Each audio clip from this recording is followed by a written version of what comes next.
Kansas City, Missouri.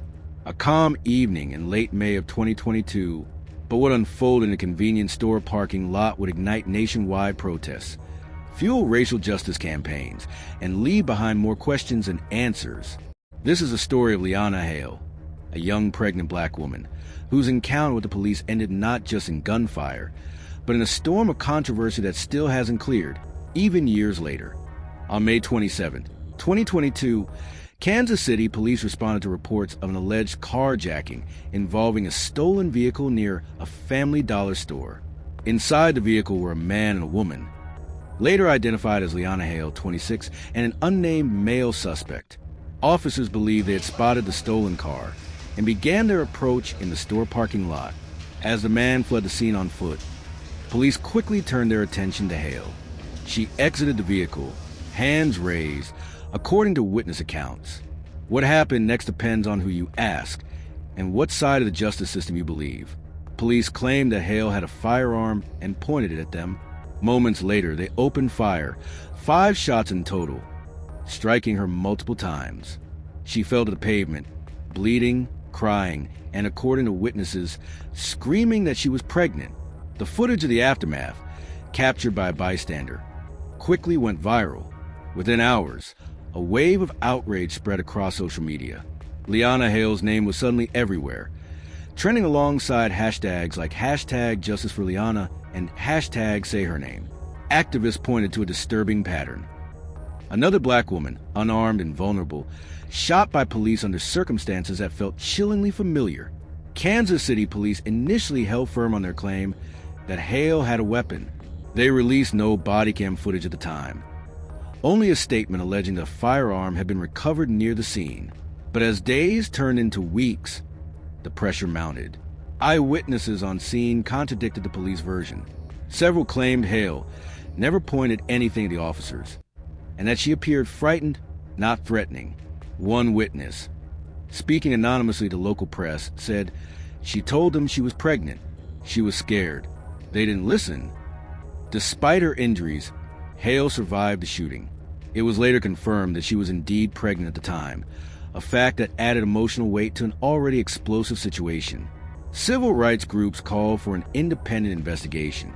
Protesters marched in Kansas City demanding answers, and above all, the release of the bodycam footage. But it wasn't until 2025 that the case returned to headlines. A leak from inside the Kansas City PD revealed new documents and internal memos related to the Hale investigation. And then, nearly 3 years after the shooting, the footage was released. What the footage showed stunned the public. Hale is seen exiting the car, hands visible, appearing confused but non-threatening. She takes a few steps backward, looks over her shoulder, then slightly turns her body. In that split second, officers begin shouting commands. Less than 2 seconds later, shots are fired. Frame by frame, viewers began to question, was she holding a weapon? Or were police reacting out of fear? Or worse, bias? The footage did show a black object falling from Hale's hand as she dropped. But debate erupted online. Was it a gun, a phone, or something else entirely? Police later claimed it was a loaded handgun. Critics, however, argued that the object never resembled a weapon clearly enough to justify such immediate force. By July 2025, the city found itself once again in the national spotlight. Black Lives Matter chapters organized rallies. Celebrities tweeted in support of Hale. True crime channels began digging into the case, tracing everything from the officers' disciplinary records to how the evidence was handled. The court documents were no less confusing. While Hale was originally charged with unlawful possession of a firearm, many of those charges were later reduced or dropped. Her attorneys argued she never posed a threat and that she was the victim, not the suspect. Public pressure eventually forced the Kansas City Police Department to release a formal apology, but only after being sued by Hale's family in a civil rights lawsuit. To this day, no officers have been criminally charged for shooting. What happened to Leonna Hale is now more than just a police incident. It's become a symbol, a case study in the debate over police force, race, fear, and the way black women are treated in confrontational settings. And like so many other cases before it, The ending feels incomplete. Yes, Hale survived, but her unborn child did not. That detail, revealed quietly in court documents, sent another shockwave across the internet and raised the stakes of the case for millions. What started as a routine traffic stop escalated into a national crisis. And the wounds it left, physical, emotional, and political, are still bleeding. Sometimes, the bullets don't just wound the body. They wound a city, a nation, and a truth we may never fully see. This was the case of Leonna Hale. When the Kansas City police officers opened fire on Leonna Hale, the immediate priority, they claimed, was neutralizing a threat. According to the department's first statement, Hale had exited a suspected stolen vehicle and pointed a firearm at the officers, a move that, in their judgment, justified the use of deadly force. They added that a loaded handgun was recovered in close proximity to where Hale fell. But almost instantly, the official narrative began to show cracks. The police did not release the Bodycam footage initially, citing an ongoing investigation. This sparked widespread criticism, especially from civil rights groups, who claimed that withholding footage often served as a tool to protect officers from scrutiny rather than ensure public safety. The Missouri State Highway Patrol was brought in to conduct an external review, while the Kansas City Police Department launched its internal affairs investigation. During this time, Hale was recovering from multiple gunshot wounds in the hospital under guard and facing criminal charges herself, including unlawful possession of a firearm and resisting arrest. One of the most controversial aspects of the investigation was the object allegedly in Hale's hand. Officers swore in their statements that she brandished a weapon, but leaked still images from Bodycam footage, which circulated online before the full video release, painted a less clear picture. Some claimed she was holding a phone or even a wallet. The police stood by their assertion that a firearm had been recovered near her, but critics questioned whether it was truly in her possession at the time of the shooting. When the footage was finally released in 2025, nearly 3 years after the incident, the investigation was reignited. The footage showed Hale complying with some of the officers' commands. Her movements were slow, hesitant, and not overtly aggressive. Importantly, there was no clear visual of a weapon being raised or pointed. This led to new questions. Did the officers perceive a threat because of what she did, or because of who she was? Critics argue that racial profiling, implicit bias, and fear of the unknown played major roles in the officers' quick decision to fire. Supporters of law enforcement claimed that even the possibility of a weapon justified split-second action. Forensic analysis did confirm that a firearm was found on the ground near Hale's body. However, the fingerprint evidence on the weapon was inconclusive. It had not been fired, and there was no video evidence showing her holding it before the shooting. In fact, none of the officers could clearly recall if she actually pointed the gun, only that something black was in her hand. The officers involved were placed on administrative leave during the investigation, but returned to duty months later before the full case was resolved. This triggered even more anger from the public, especially once it was revealed that one of the officers had previously been involved in use of force complaints. Medical records confirmed that Hale had been pregnant at the time of the shooting, a fact police did not initially verify. In later reports, it was also revealed that the child did not survive. Whether the gunshots directly caused a miscarriage was unclear, but the implication of trauma and stress added gravity to the situation. The district attorney declined to charge the officers with any criminal wrongdoing, stating that based on the totality of the circumstances, their use of force fell within legal parameters.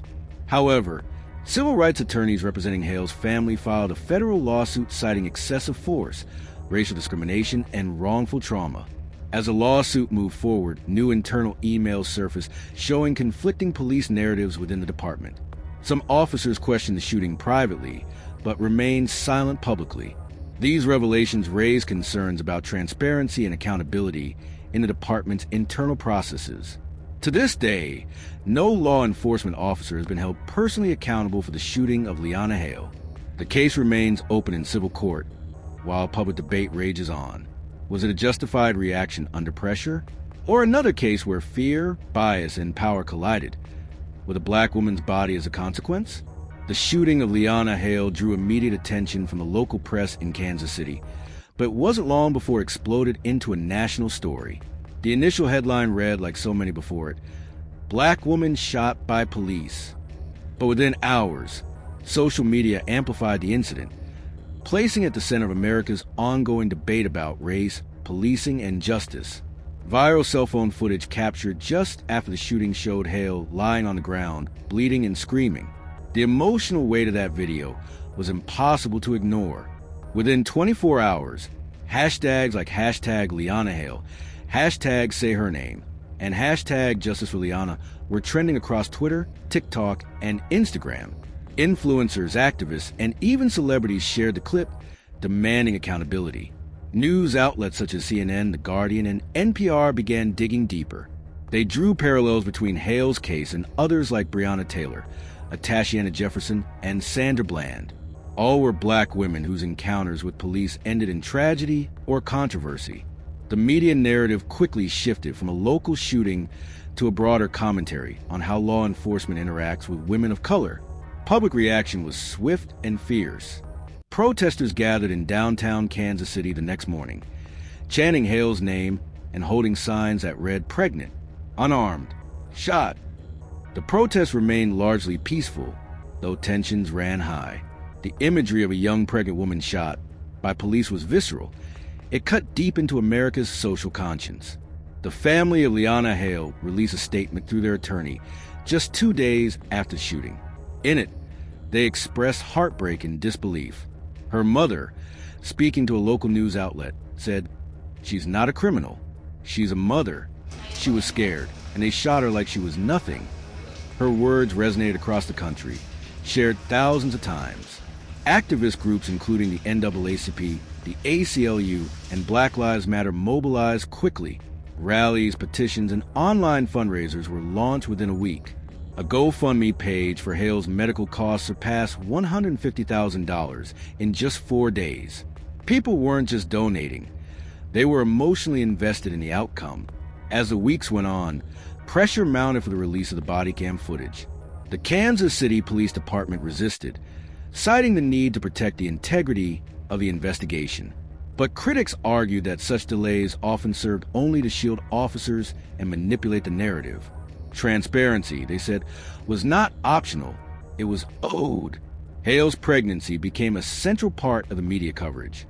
Multiple news segments emphasized that she had announced her condition during the encounter, a detail confirmed by eyewitnesses. For many, this humanized her beyond the typical suspect profile. She wasn't just a woman with a criminal charge. She was a mother-to-be. Conservative voices pushed back against the outrage. Some media outlets highlighted Hale's prior criminal history and her alleged involvement in the stolen vehicle. They argued that her actions, fleeing police, failing to fully comply, created a dangerous situation. This clash of narratives turned Hale's case into a culture war battleground. Despite the pushback, the public continued demanding answers. Community leaders held town halls and press conferences. Civil rights attorneys gave televised interviews, calling for systemic change. The demand wasn't just justice for Hale, it was police reform at large. Hale herself, in an interview from her hospital bed, gave a powerful statement. She spoke softly but firmly, saying, "I didn't have a gun in my hand. I told them I was pregnant. I was scared. That's all." The interview went viral, reigniting the firestorm around the case. In 2025, with the release of the long-delayed Bodycam footage, public emotion turned to rage. The footage did not clearly show a weapon. It did, however, show the fear and confusion on Hale's face. It showed the rapid escalation from commands to gunfire in a matter of seconds. The footage was aired repeatedly on national television. News panels debated the legality of the officer's actions. Was it poor training, panic, bias, or all of the above? For many Americans, the answer didn't matter. The outcome was unjustifiable.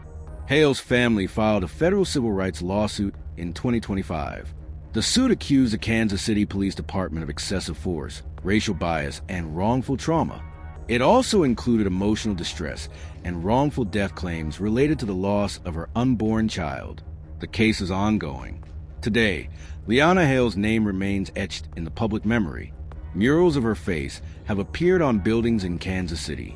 Marches continue to call for justice in her name. And as with so many tragic cases before hers, the question still echoes. What will it take for real change? Kansas City, Missouri. A calm evening in late May of 2022, but what unfolded in a convenience store parking lot would ignite nationwide protests, fuel racial justice campaigns, and leave behind more questions than answers. This is a story of Leonna Hale, a young pregnant black woman whose encounter with the police ended not just in gunfire, but in a storm of controversy that still hasn't cleared, even years later. On May 27, 2022, Kansas City police responded to reports of an alleged carjacking involving a stolen vehicle near a Family Dollar store. Inside the vehicle were a man and a woman, later identified as Leonna Hale, 26, and an unnamed male suspect.